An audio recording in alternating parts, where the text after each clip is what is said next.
As a historian, when I look at the 1960s, I see a decade in which music was not just entertainment.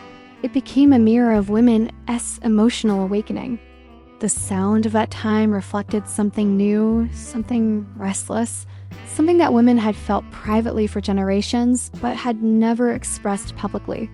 Western female artists began to sing in a way that society had not yet seen. Their voices carried tension, intensity, vulnerability, and a kind of emotional honesty that directly challenged the expectation that women should be graceful, quiet, and composed. These singers did not hide their frailties. They did not smooth their edges. Their style allowed for emotional exposure, and this alone changed the behavior of the young girls who watched them. For preteen and teenage girls, especially in the West, the change was profound. They saw women on stage who moved freely, who allowed their bodies to respond to the rhythm without worrying about elegance or approval. This liberating approach to performance encouraged a liberation of behavior. Hairstyles became looser, clothing became more expressive. Emotional expression became less restrained. These musical performances served as a cultural permission for girls to feel more openly and live more authentically. Meanwhile, in many Eastern societies, women's music remained tied to tradition. Female performances carried delicacy, precision, and artistic restraint. Every note was controlled, every gesture measured. Their voices emphasized beauty and structure rather than emotional expression.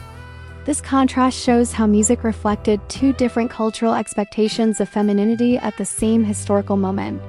In the West, emotion became movement. In the East, emotion remained elegant. Both styles were powerful, but they shaped female behavior in completely different ways. Western girls learned to see emotional intensity as a form of presence. Eastern girls continue to understand emotional depth through subtlety and discipline. In analyzing this period, the conclusion is clear. The music of the 1960s did not simply influence taste, it influenced identity.